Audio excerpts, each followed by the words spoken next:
All right, folks, from the West Coast to the East Coast and everything in between, folks, you are live with your boy Lonzo, the Godfather of West Coast hip hop, and my boy Dusty Vision. Here it come, here it come, here it come. There it is. What up, my man? How are you, dude? I'm good, Doc. How you feeling, man? Can't complain, man. It's been a beautiful week. Sun's starting to shine a little bit more, so I'm feeling good, man. Yeah, it is, Doc. Yeah, it is. So I'm ready to get out of Well, here. yeah. Let's get right into it, man. Pay a little bit of respect to DMX, who we unfortunately lost earlier this week, from what our people are saying due to a drug overdose. His music streams went up 928%, pretty much overnight. Wow, man. Yeah. Death pays. Somebody. Unfortunately. Somebody. Death pays. Yeah. Sucks, man. I mean, he's one of the talented ones. He will go down as, one of the better, MCs of all time. He was really, really good. And I got a chance to see him back in 1999, front row seats. And I've never seen someone command a crowd like he did. He literally had you laughing at one point. He had you crying when he was doing his prayer. He had everybody damn near he had a prayer session at his concert. And it was one of the most powerful things I ever saw in my whole life to this day. Wow. I never had the pleasure of seeing my man in concert. Never met him. What can I tell you, man? I missed that one, but I played his music all the time. Okay. Yeah. I played his music all the time. His music was definitely in my playlist at all times. Yeah. Okay. Yeah. So he'll be missed, but he left a legacy, and I can't get mad about that one. Yeah. Let me ask you, have you, not to get too personal or anything, but it seems like everyone has someone who has some sort of, drug addiction in their family. Did you ever lose anyone to that? My brother. He loved. Oh, really? He loved everything. Oh. And let me close my window. My younger brother, man, he loved everything. He liked. Oh, wow. He liked it all, and he passed about 6 years ago, 7 years ago. Now I'm not sure. You know what, Alonzo? Your voice went down very substantially. I think about my brother sometimes, man. It just, just kind of, it takes me there for a hot minute, dude. Yeah, I'm sorry, I didn't know that. He was cool. We fought, but he was my boy, and he had his issues, but I loved him regardless. So and I came home one day from playing golf. I left going to play golf in the morning. Came home. I left in the morning. He was slept in a chair. He had back problems, and he just looked at me. You all right, man? Yeah, all right. I went to play golf 6 hours. Come back, same chair, same position, but I noticed there was a bunch of pills on the ground. Oh my God! And I said, "Man, you all right?" He didn't say nothing. And I looked, and I saw pills. It was in his lap, around him, and it fell out. It fell out of his mouth. And I told my lady, "Take my son next door. Let me call the paramedics." And his organs started shutting down. Shit, a couple days later, next day. So I suspect it was suicide. But yeah. What up, folks? Celebrate life. What's up with you? Marlon always DMX.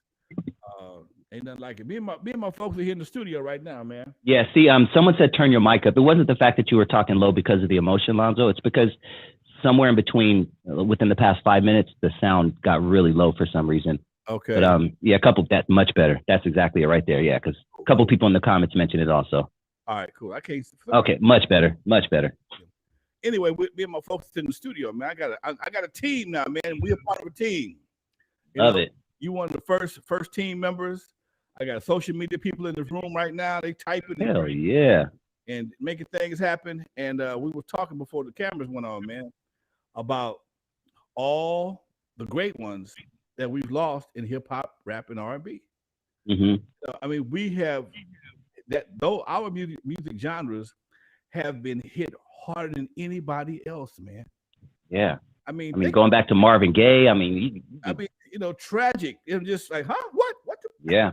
You know, Yeah. damn, dude. Meanwhile, you got known drug addicts like Keith Richards from the Stones, man, been a drug addict all his life. And he's, outliving everybody, Mm-hmm. catching cases. I mean, think about this, man. Most of the artists that have been prolific in R&B have caught a case at some point in time or drug issues. Mm. Mr. Big did 3 years for tax evasion or something like that. Mm. Ron Isley, he That's was right. for a while. Okay. Uh, you got R in jail. You got R. Kelly in jail. You got Michael Jackson overdose, Prince overdose, Mm. Whitney Houston overdose, um, Luther Vandross. We don't know. Damn. We don't know what happened to him. We think it was multiple issues with him. But Rick James, drugs. I mean, come on, man. I mean, it's like folks are just it is what it is, man. Meanwhile, folks are sticking needles in their arms, get to play concerts for 50 years, 60 years. Yeah. DMX, allegedly from drugs. Yeah, man. 50 and years old, dude. That's so young, homie. That's so young. 50? 50, man. And then take all the other brothers that are good, that were great. Tupac, Biggie, all died from gun violence. Not to mention the youngsters that constantly die from gun violence. It's really, we think about the state of black music, man. Really, I mean, on one end, you got DMX dead at 50. Meanwhile, you got the Prince of England, 99. Okay, same day. Mm-hmm. I mean, but again, we have to look at our lifestyles too. Mm. Usually, when you hear about an actor or actress of another persuasion dying, they 86, 96, 76, 82, 83. At 63, I'm trying to get to 100, but shit, it's frightening, dude. Yeah. It's real frightening. Go ahead. Let's talk about something more. Yeah. A little bit more uplifting, right?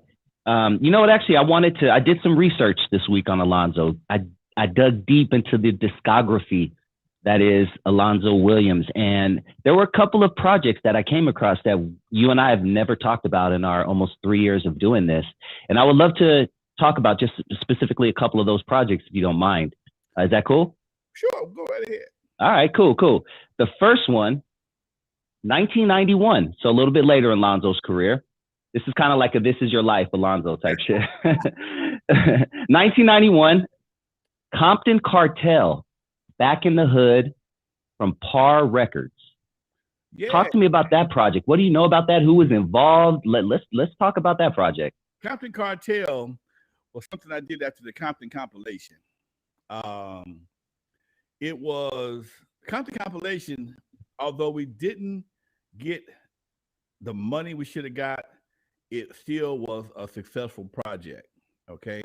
And back then in 1991, anything with Compton on it was going to fly off the shelves, at least for the first 2 weeks, just to see if we could keep up the hype. And one of my guys in Macola, Par Record, that was Rudy Pardee? No. Okay. Par Records was Chuck Fassett. He was the marketing manager over at Macola. Okay. He had a little a label deal at Macola, and he talked me into doing a project, Compton Cartel, and that was Ex-Con, Breastfed. Who else is on that record, man? I think a couple of the guys. I'll pull it up. Go ahead, keep talking. I'll pull it up. A couple of guys from I think Slip was involved in it. A couple other people was involved in it. It was that's the one we're on the platform at the yeah, exactly. It looks like some bleachers or something. Some bleachers? No, maybe a platform. You're right. It's a platform. I'm sorry, I had to look closer. We're on the platform at the Compton Metro Rail Station. Okay. Oh, okay.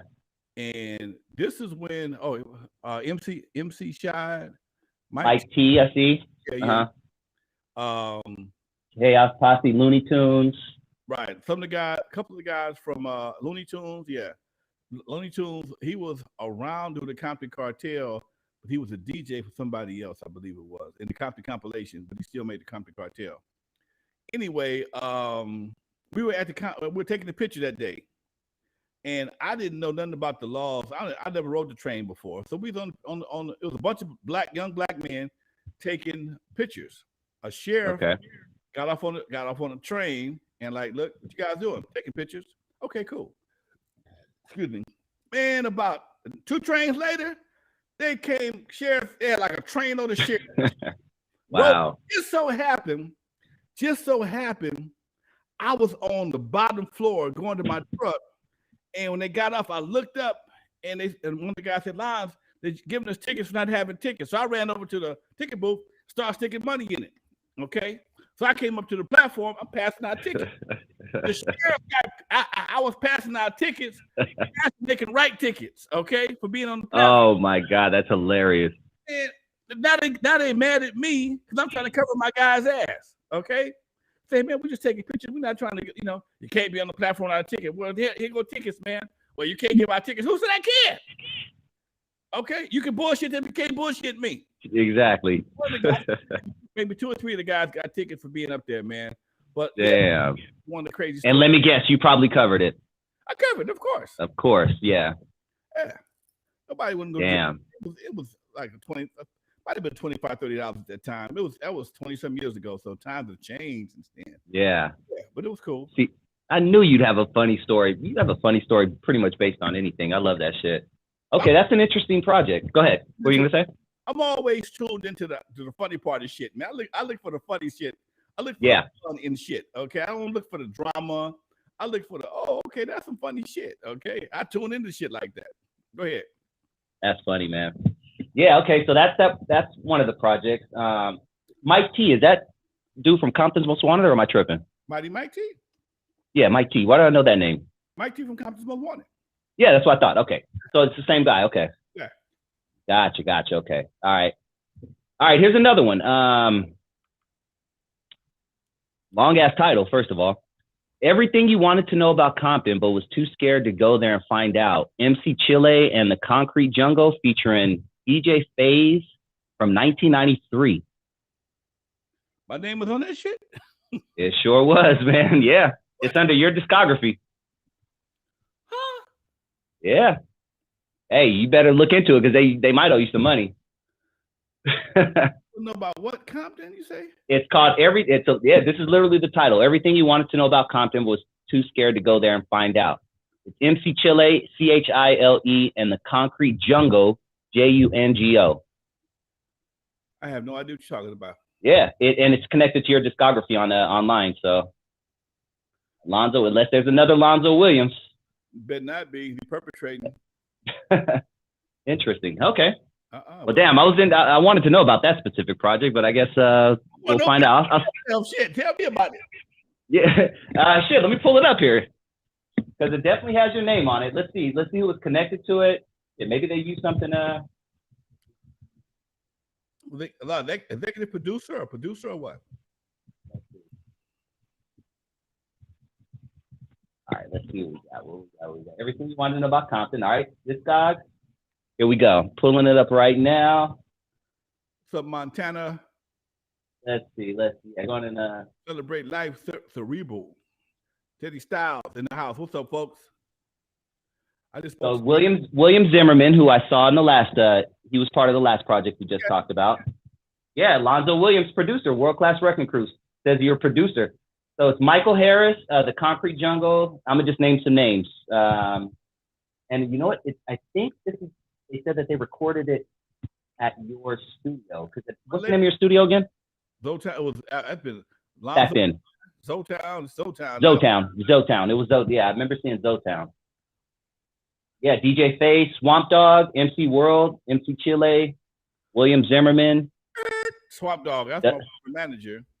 Okay. William Zimmerman he produced stuff for Compton's Most Wanted. He was part of my production team. You've been part of so many damn projects you can't even keep up. I ain't got no money for that. I ain't seen Nan. I ain't seen Nan check. Interesting. Swamp Dogg. Okay. Yvonne Williams, executive producer. Swamp Dogg's wife, she passed a few years. Yeah, That's whose wife? yeah, Swamp Dogg. That's my Oh, okay. my Gotcha. my manager, one of my Huh. mentors.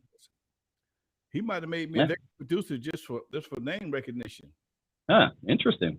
Yeah, Yeah, there it is. Look at your discography online when you get a chance, because you might sure will. find some other shit. I damn But sure. you told a story a while back. This was well over a year ago, and I think it was involved with the Compton compilation. But if my mind serves me correct, it was involving MC8's people, and someone came to your studio, took your keyboard or something like that, and they went to retrieve it in the Inland Empire. Right. We Tell that story again. And what was that? Was that the Compton compilation? yeah, it's compilation. Okay. Who was involved in that project? Just before you even start the story, who was all kind of involved?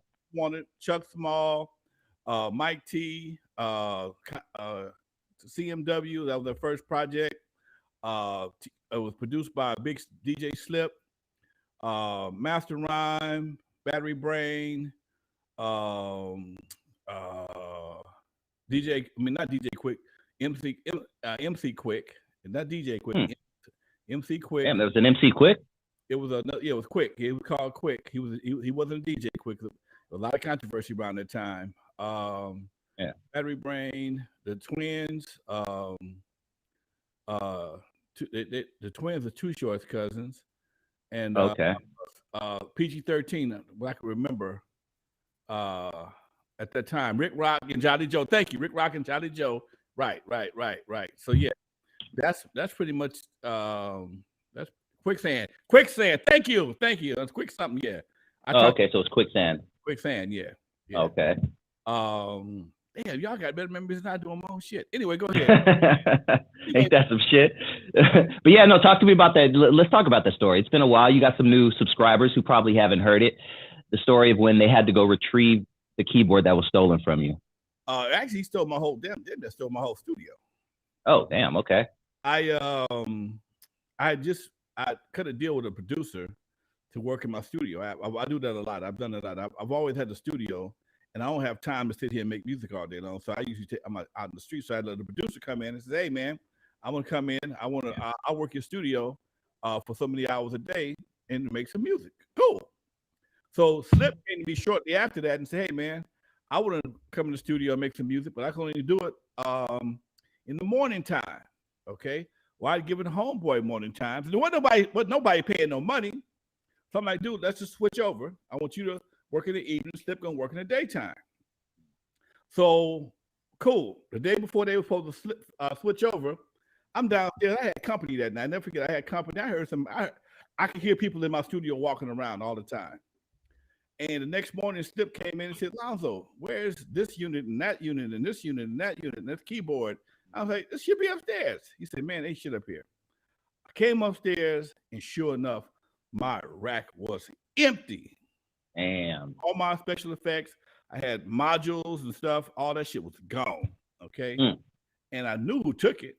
Well, no doubt in my mind who took it. And I dude named Vince, he was working for me at that time. Excuse me. And I said, I paged him. I said, "Vince, where my stuff at?" "Oh man, I borrowed it. I got a gig in Arizona and I borrowed it." I borrowed it. Yeah. I knew you wouldn't let me use it, so I just borrowed it for a couple of weeks. I'll bring it back. Nigga, that's called stealing. That's called stealing all day. You ding dong. So I'm like, Arizona. So everybody is pissed. Everybody, because they're supposed to start recording that day. Well, later that day, one of his girls called looking for him, and I told her what happened. She said, "Vince ain't in Arizona. I just talked to Vince. He's in Fontana." I said, "Oh, is he?" So I might not have told you this part, but I sent one of my cousins, my nephews over there to verify the equipment was there. My nephew acted like he called Vince up, and Vince was very gullible. "Yeah, man, come on by. So my nephew went by there, and sure enough, all your stuff was over in Fontana. So he came back and told me what happened. So I told the fellas what happened. Okay. So first, me and my partner went by to get the stuff. We in the house, and they got a full-blown session. My shit is blinking and flashing and doing all kind of shit. Man, and now it's about to get serious. All of a sudden, his girl come out the room with a gat. Y'all got to go right now. Hey, bitch, hold on. Okay, y'all got to go right now. I'm gonna call the police, and she did. Call the police. We walk outside Fontana there immediately. Got my phone number, address, driver's license, blah, blah, blah. Told me it was a civil matter. They couldn't do nothing about it. Possession is 9/10 of the law. Woo, woo, woo, woo, woo. Okay.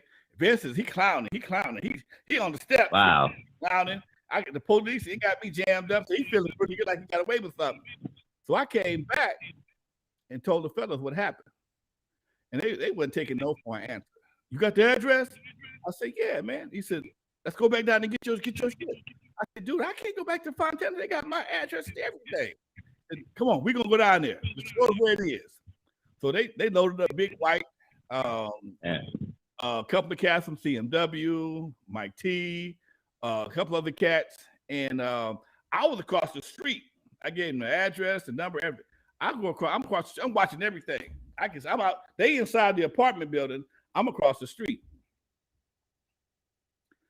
And one little skinny guy knocked on the door, and the rest of the guys just bogarted in. I didn't realize until later on this was a home invasion. Pretty much. Mm-hmm. Yep. I didn't realize this till later on. This was a home invasion. It's 30 years later, and the statute of limitations is up, so it's just a good story. But for a long time, I had to shit my ass up because I didn't realize what was happening. Anyway, they went in the house. Homeboy was gone, although his car was there. He wasn't there. All my stuff was gone. So these cats, out of frustration, walked out with microwave ovens, blenders, stole some shit. They stole some shit. And as they saw homeboy car, they put a brick or something through his windshield. Oh Jesus! I'm just racking up the crimes in my head, but keep going. So they leave, and while I'm on the 10 freeway, my pager. Listen, all I got is the pager now. My pager is blowing up. So I finally pull over, and it's him crying. Oh, man, why y'all do me like that? Why you do like that? Why we do you like that? Okay, and I don't want no problems. I just want my stuff. I said, I just want my stuff back. And this is a two-part story. Okay. So he called a mutual friend who had nothing to do with this to meet me in West Covina 2 days later to give me my stuff back. All I wanted back was my equipment. Okay. All he wanted back was his microwave oven and his blender and machine and basic utilities for the house. Yeah. So me and his boy is mad. His boy think I'm some kind of crazy ass gangster now. Man, I don't know why I'm in this. My boy got me in this shit. Man, Lonzo, me and you cool. We ain't got no problem. Man, I want no problem. Yeah. I don't give you this. I don't even want to be in this shit. But I don't, blah, blah, blah. So anyway, he give me the stuff back. I get to the studio. Don't none of this shit work. I looked at it. You can see where screws had been taken loose. We open it up, and the microchips are gone. That's right. All the microchips are gone. Wow. Called this fool. I said, man, why are you playing games? Man, y'all pay for my window. Oh, yeah, okay. And I'm sorry, but I sometimes I will spite my nose. I mean, I cut off my nose to spite my face. Man, y'all pay for it. I ain't giving you shit. I'm not giving you nothing. Because you're playing games. So I had a guy out in North Hollywood that fixed all my equipment. I'd also turned homeboy on. This guy was a keyboard player. I turned homeboy who stole my stuff onto the same guy. Okay. So I take all my rack equipment out there. Say, man, I had a break-in. The guy stole all my stuff. Call Roland, Yamaha, whoever it may be, find how much these chips cost. I'm not giving him shit. Going to cost to get these chips replaced in my equipment. Stubborn, but fuck it. Fuck it. I'm not giving him shit. Uh-huh. So now I go drop it off in Hollywood. Say, man, give me about a week, and I got to call and get the part numbers, blah, blah, blah. Same day, I get a call from the white boy, at the repair shop. He said, "Man, what's going on, Lonzo?" I said, "What you mean?" He says, "I just got a call from your boy, Vince, trying to sell me a bunch of chips that go on your machine." So I said, how much you? No, I'm sorry. Oh, that's hilarious. Let me back up. He wanted $300 from me for my chip. He wanted $300 from me for my chips. I want all. How much was he gonna sell him the homeboy for? $20. Wow, that's a nigga shit. I said, man, how much you want to sell them to you for? Man, he said he want $20. He said he's gonna give them to me, but he just need $20 for some gas. I said, give him $20. Wow. And he said, I'm gonna charge you $20 to put him in. So I got my stuff back. I got all my chips back. I got all my stuff back up and running. And here's the crazy part. I had nothing to do with this. Nothing whatsoever. One Sunday, I'm sitting at my house, and one of my nephews who went over there the first time to verify the equipment. Uncle, what you doing? I said, I'm kicking back watching the game. What's happening, man? I'm gonna stop by. Well, the same dude who stole my stuff had pissed off some more boys in San Bernardino. They got a truckload of his shit. Got a truckload of his shit. His emulator with keyboard. That was a bad keyboard back in the day. Turntables, drum machine, everything. Okay. And I'm like, man, all we want to do is give us $1,000. You have everything. Not, first of all, I don't buy stolen shit. Okay. I don't need it. I called them slip. Well, I called somebody else up and they took it. But then he called me crying, man, somebody stole all my shit. I said, no shit. Karma's a motherfucker, ain't it? I said, karma's a motherfucker, man. So that was the last I heard of that dude, man. So yeah, that's real talk. Pimp Players Hustles in the house. What's up, baby? That's real talk, Doc. So yeah, man, that was some notorious shit, man. It was funny as hell. They went up in that place, man. I didn't realize until maybe a couple years later. I'd never even heard the term home invasion wasn't even around back then, and that's what I realized. Yeah, niggas did a home invasion, shit. Yeah, but you know, sometimes you got to be gangster, man. Unfortunately, like I tell people, I've done more gangster shit than all the N.W.A combined. But I would. Oh, that's the statute of limitations is over with to talk about it. Okay. You had to. It seemed like you were always the one who either A, made shit happen, or B, cooled shit down when it comes to music wise. You know what? Explain the job of an executive producer. That's kind of led into my next question, because you've always been in control, and it seems like that title suits you well.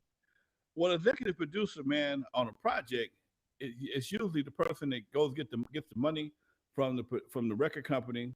He has a production company, and sometimes, depending on who it is, they all have different jobs. But usually, the production company will bring in he'll work with the artists, he'll bring in the songwriters, he'll bring in the producers, the musicians, and he'll make sure everybody coordinates and everything is working together. That was kind of my function at that back in the day. That's my claim to fame. Okay, that's what I do best. I don't really program drums, but I know, just like other day, one of my guys from one of my companies I'm working with, they're thinking about doing a song about their product. So I called up one of my boys in Vegas, who I know was a good fast writer, and this producer said, "Man, I need a song about this right here." 2 days later, I got a song. Okay, and I gave him all the particulars. I gave him all the various points we want to hit, and that's how I played it to them on Friday. They was in love with me. They, oh man, Lonzo, that's great. Blah blah. They don't know the artist. They know me. Okay, but I go to. Okay, if they said, "Hey man, I need a slow song or cha cha," I won't go to that guy. I go to somebody else. I go to my boy Willie. I go to Willie Z. Willie Z plays saxophone. He plays keyboards. He's an R&B guy. So depending on what I need as an executive for a project, I'll go as an executive producer and bring those people in to make that project happen. It's like an architect.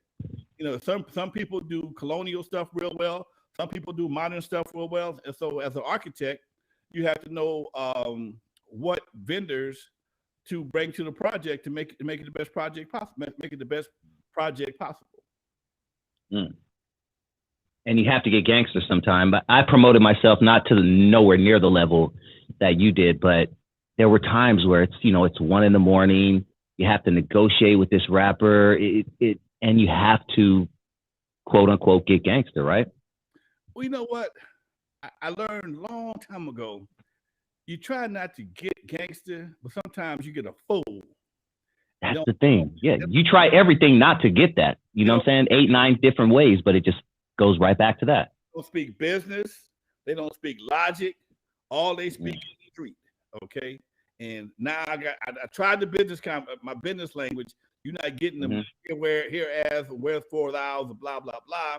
I'm trying to negotiate. I tried to be diplomatic. You don't understand compromise.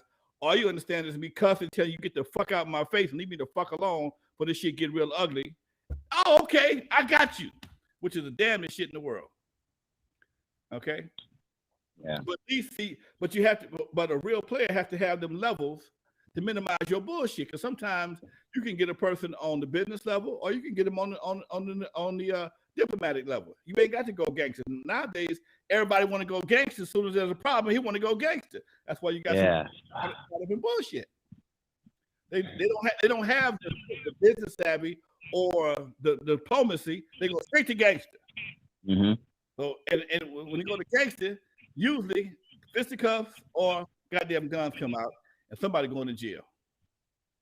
See, I've owned a house since I was 20 years old. So when you own shit, you got shit to do. House notes to pay, car notes to pay. You ain't got time to in county. Yeah. You ain't got time to go slip in county for 3-4 weeks waiting on the judge.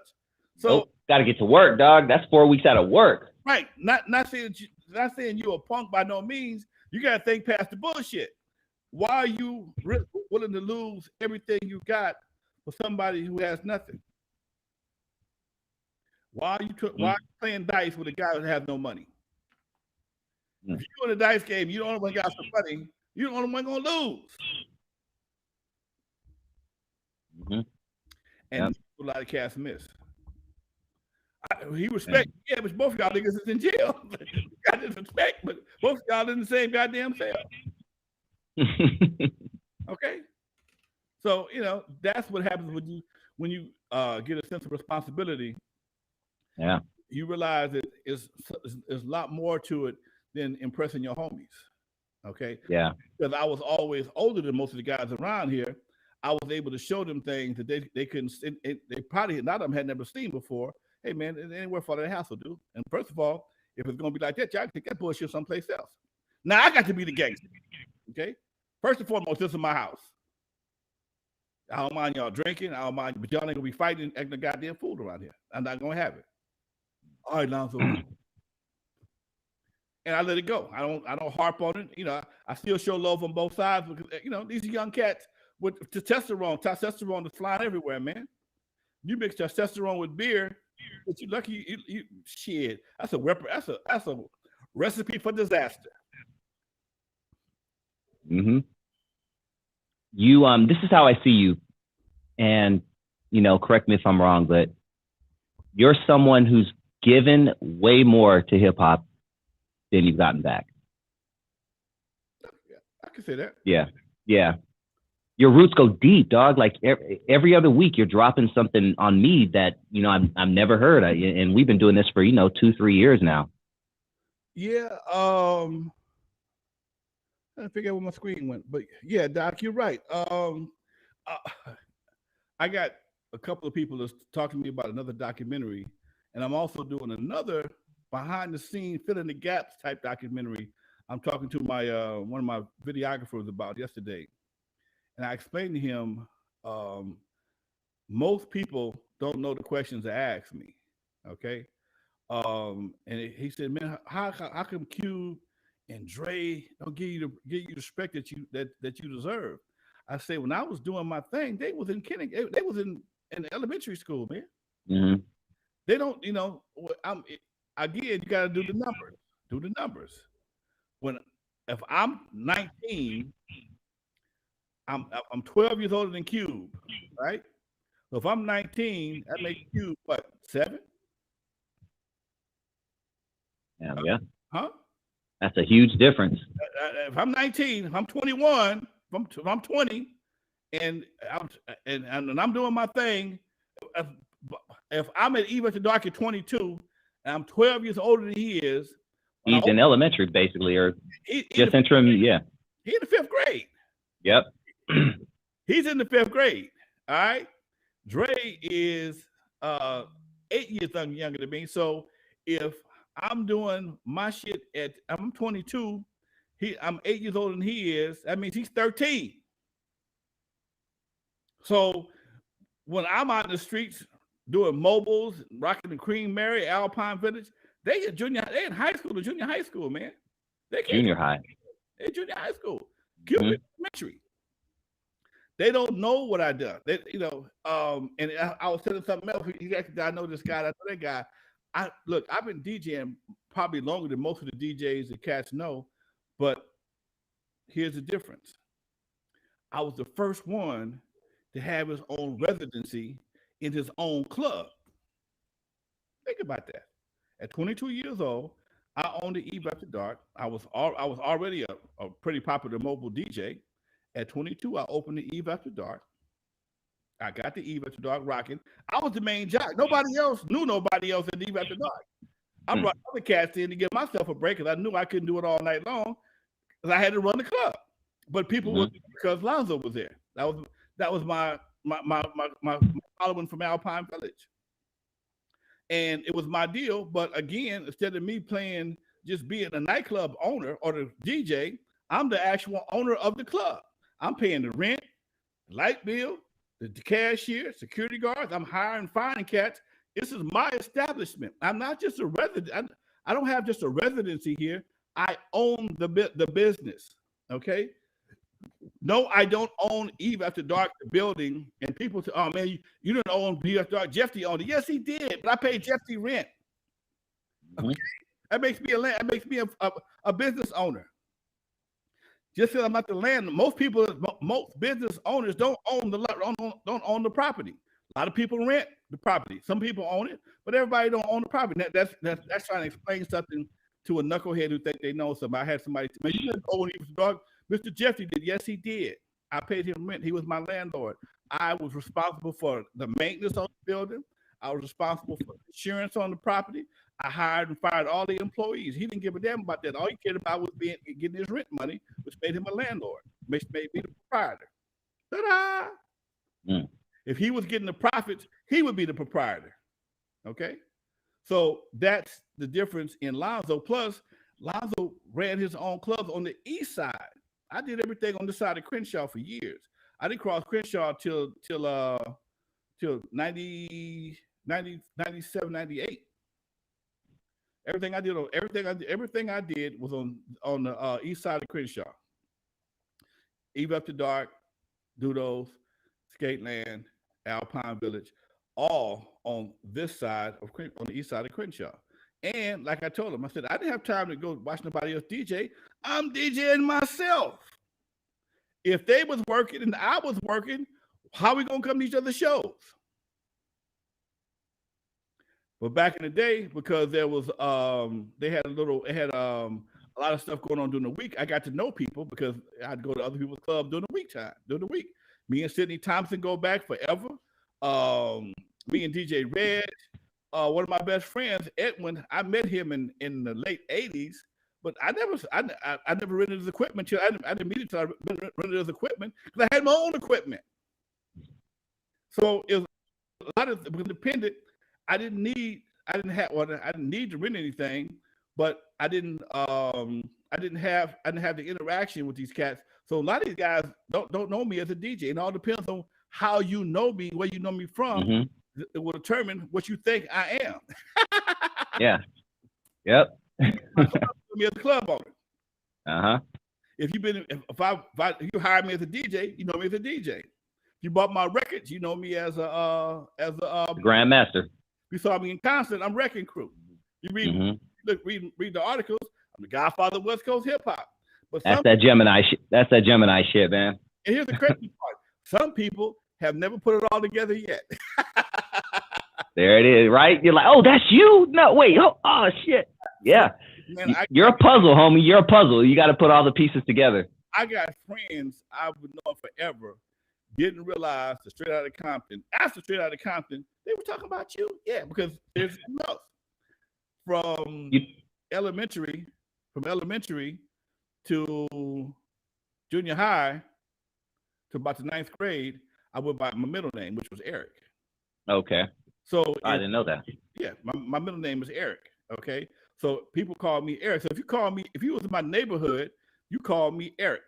Okay, if we went to elementary school or whatever the case may be, up until I got to I think I went to start changing. I changed my name around. Start going by my first name in I think when I got to 8th grade in Vanguard. And when I left St. Albert's and went to Vanguard, I think in the 8th grade is when I started going by Lonzo, okay, or Alonzo, either one of them. And so if people say, Lonzo, nah, Alonzo, man, oh, Eric, bam, my family still call me Eric to this day. My cousins don't know nothing but Eric, okay, and I still answer to them. Anybody else, I'll correct.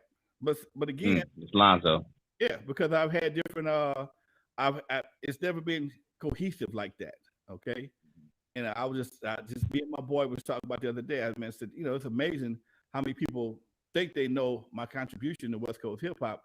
They don't know the backstory to West Coast. The backstory what led me here, and that's the part I think is I want to focus on with him. Oh yeah, I think in the future we need to talk about that. I definitely want to get into that aspect of Alonzo, because I've been doing this show for 3 years and I feel like I've just known the tip of what Alonzo is, man. So I'm telling you, I learn something new all the time. Actually, go ahead. I have to step away, like I told you, for about 30 seconds. So go ahead and do your thing. I'll be right back. I was just telling the guy just yesterday, we were sitting here.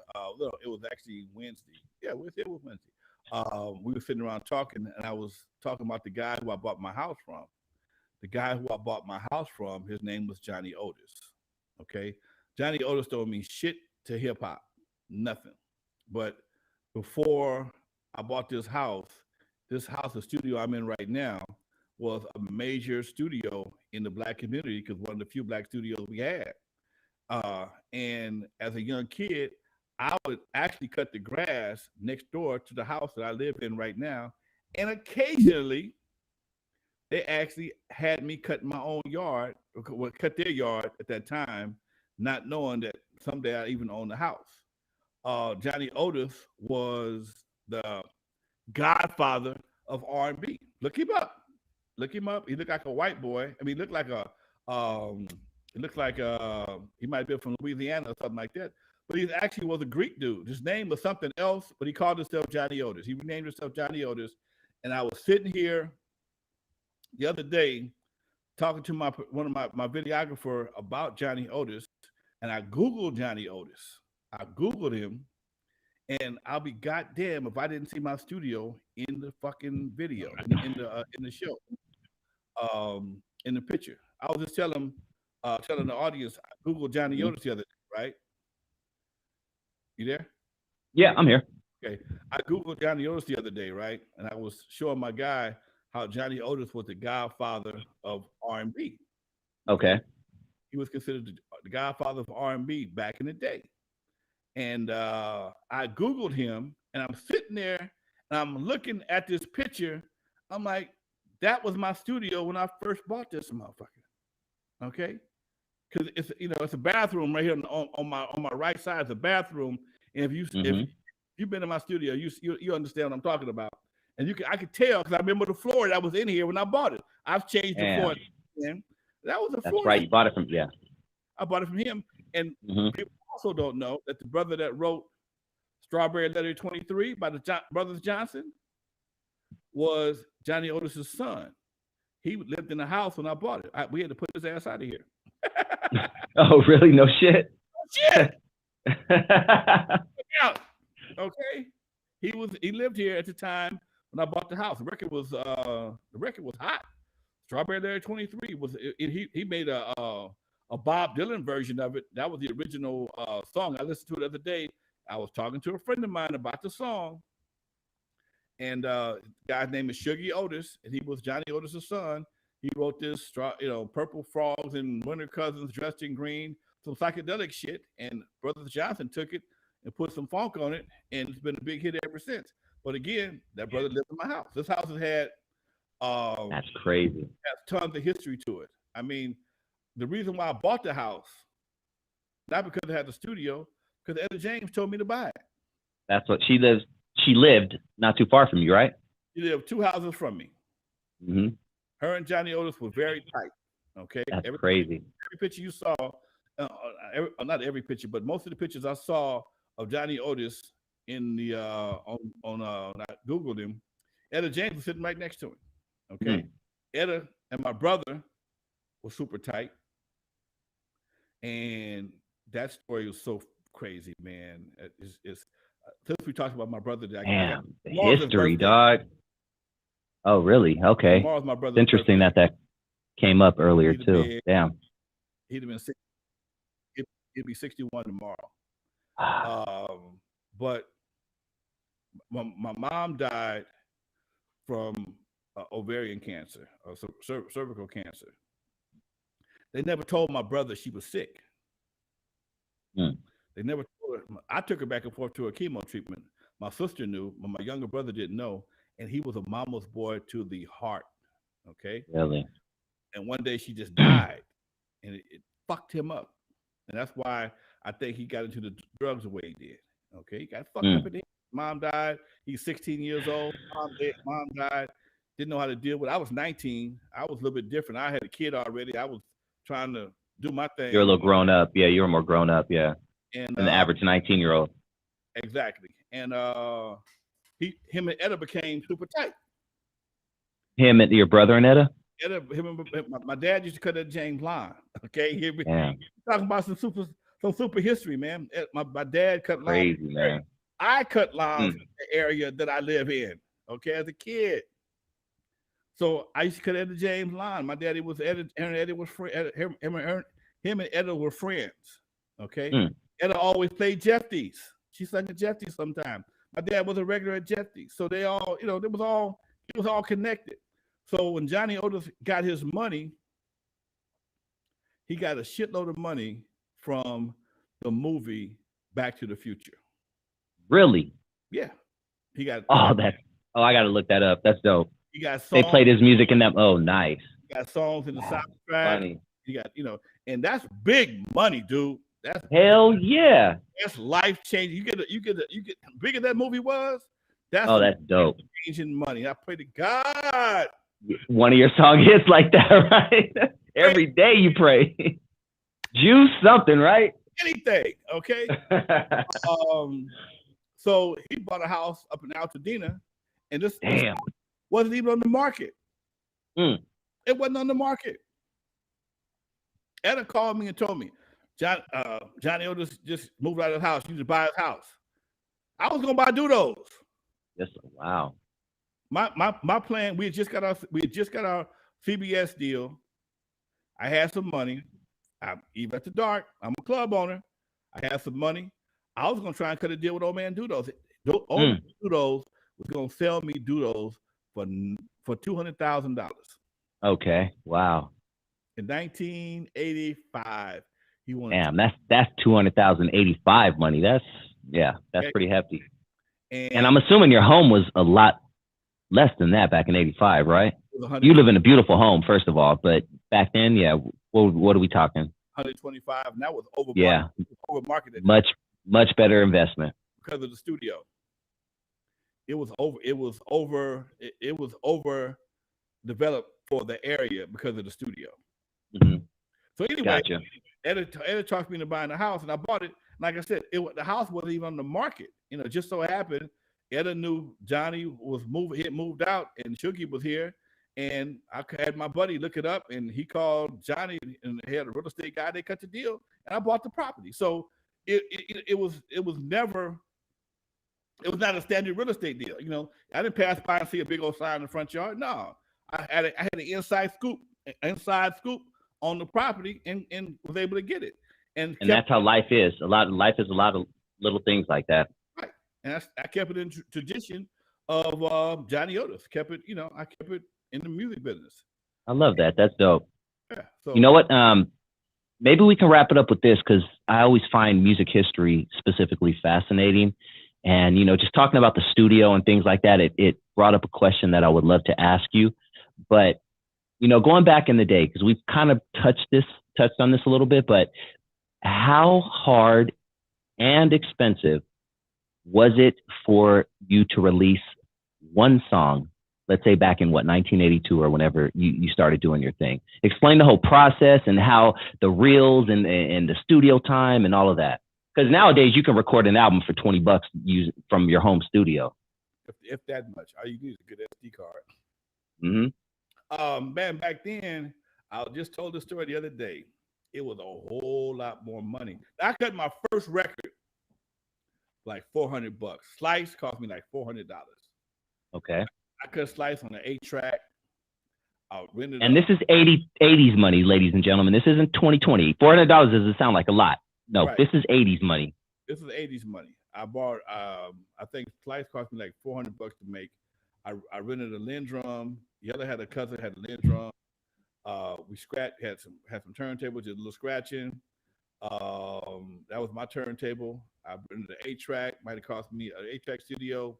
Might have cost me, I don't know, $100, $150. Clientele went in and knocked it out. Bam, one time. Bam, one time. No shit. He knocked it out. He knocked out Slice one time. Okay, one take, done deal. I thought he spoiled me with that shit. They pushed record one time. You expected that after that, right?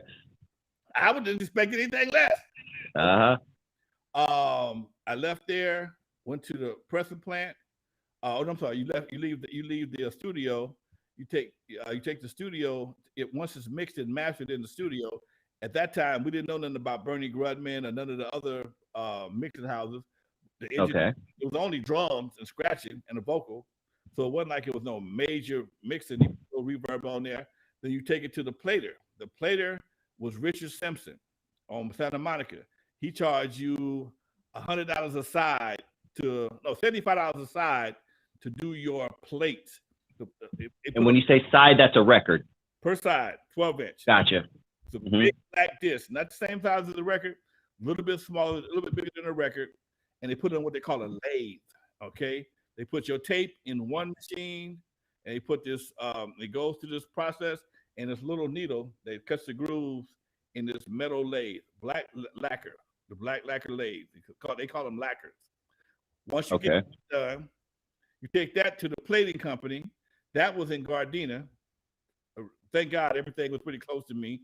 You leave there, then you go to Greg Lee's Plating on Broadway in Redondo Beach.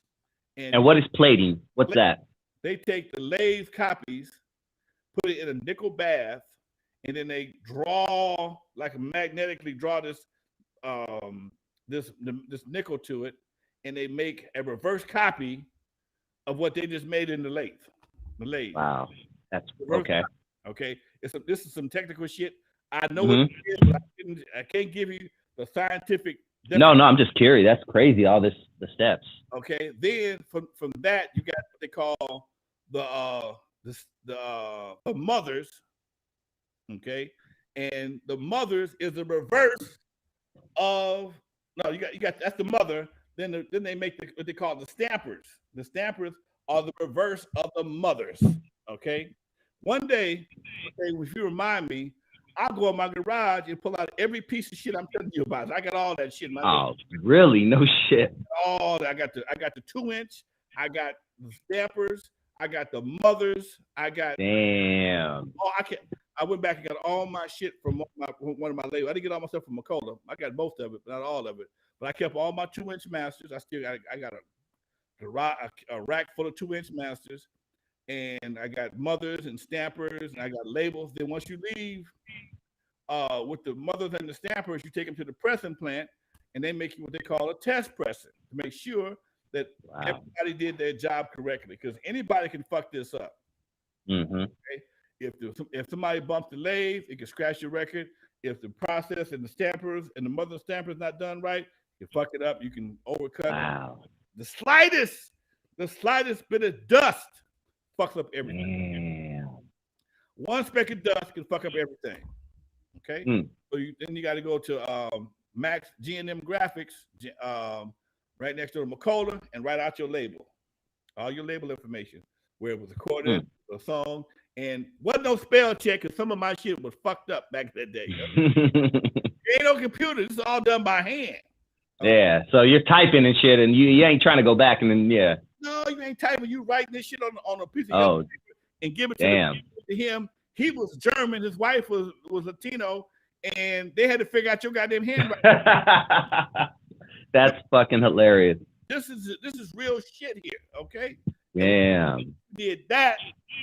Once you got your labels, you got your test presses, and if the test presses was cool, then you can authorize them to press some records. Okay? Then you authorize pressing records. The whole process from the time you leave the studio to the time you actually have a physical finished record might be 7 to 10 days. Yeah. And here's the crazy part. A lot of times we would take Greg Mack, the a cassette, because back then you had a high bias cassette. That high bias cassette sounded good as hell back in the day. Okay. Would take I remember those. And cart that some bitch up, and he be playing records on the radio before as soon as we leave K-Day. It's just on the radio. But now I still got 6 to 8 days before I could have records in the store. It would piss Macola off, because now everything got to be rushed. Because once a record get hot, people want it right now, and we didn't have it right now. So a lot of times they would have to excuse me, my eye itching like a son of them. A lot of times they would rush it with a white label or whatever the case may be, just to get it to the stores. And I do my thing with Cletus and Kelvin and everybody I knew, and still, because I still could get it to them faster than Macola could get it to them, because I would grab it off the pressing plant, still hot. Damn, dog. Press, nigga, I'm talking about hot. That's crazy. I'm waiting there for them to put them in the boxes. Okay, I'm waiting for them to put it in the boxes so I can throw them back. I snatched mine off before the stores got theirs. And I'm going to see Cletus, Kelvin, Fortune Records, whoever else I had on my list, and all the swap meets. So I got that covered, and that was my money right then and there. So me and my folks can take it, so we could eat. And that was the process. Yeah. I love that. Listen, kids, it's very easy now. You guys got it good now. I mean, there was actual footwork and a lot of money involved just to release one song, let alone one album. That's dope, dude. Thanks so much for sharing that, Alonzo. Yeah, man, what's coming up? Let me say this. That was one musician. When we made Surgery and Juice, we talking about $1,500, $2,000 now per single. Damn, you get the real saxophones, the real whatever the case is. Well, that was Surgery and Juice. We hired pretty much a one-man band, a guy named Daniel Sulfur. He had the Oberheim system, and the Oberheim system made all the horns and the drum machines. And if you remember Surgery and Juice, we got to make jackets now. Whole nother world. We Damn, dude. Jackets for Slice too, but that was kind of after the fact. But I got to coordinate with Daryl, and this is part of my job as an executive producer, especially from an independent perspective. That's my job, to make sure everybody. I'm coordinating everything. I got to make sure that Daryl Davis got the artwork, got all the stuff for the front cover, for the back cover, while the other stuff is being made. While the other stuff is being coordinated, you got to try and time everything, because the jackets take about 2 weeks. And by jacket, you mean the cover of the album, right? For everybody out there. Yeah. What's behind me here? Okay. Yeah. All the kids out there are like, jacket, the one I wear? Jackets. These are jackets. All these jackets right here were made by the same person. Okay. One guy made most of the jackets: Battle Cat, House Calls, Greatest Hits, Love Letter, The Mix, CIA, Surgery Juice. One guy did all the jackets for Crew Cut Records. Same guy that did the Ruthless logo. Yeah. Same guy. That's so dope, dude. Okay. So, people always ask me about different shit. I said, look, understand this. When it come to me and Easy, I knew Easy. Arnold knew Easy from the neighborhood. When it came to the business, I was Easy's first and only consultant till he met Jerry Heller. And you're talking about Big A, right? Big A. Shout out Big A, Underworld. All the stuff that was done before he went to Priority was done with me. Okay. And then I introduced him to my boy at Audio Achievements, Donovan, the surfer, the biker, I'm sorry. And I turned him on to his lawyer, got his first contract for Ruthless, turned him on to the artist that did, look at the Ruthless logo and look at some of these jackets. You see the same flavor, okay? The same guy did it because that was my boy out of Compton, Daryl Lirad Davis. And this is the kind of stuff that people don't really know why we stay cool, okay? Because he knew he could trust me. It wasn't until Jerry came along that I got kind of pushed out because, some of the stuff that he was able to pull on Easy and some of the folks, I would have let happen but I wouldn't let happen if I'd have known what was going on. But by that time, they were pretty much under his spell. And, you don't need Lonzo no more. Okay. I'm gonna make a note. To talk about that next week because that's a whole story in itself, dude. Okay. Definitely. I definitely want to do the transition between, Easy leaving and going into the Jerry Heller route. But yeah, dude, that's dope, man. I love all that hip hop history.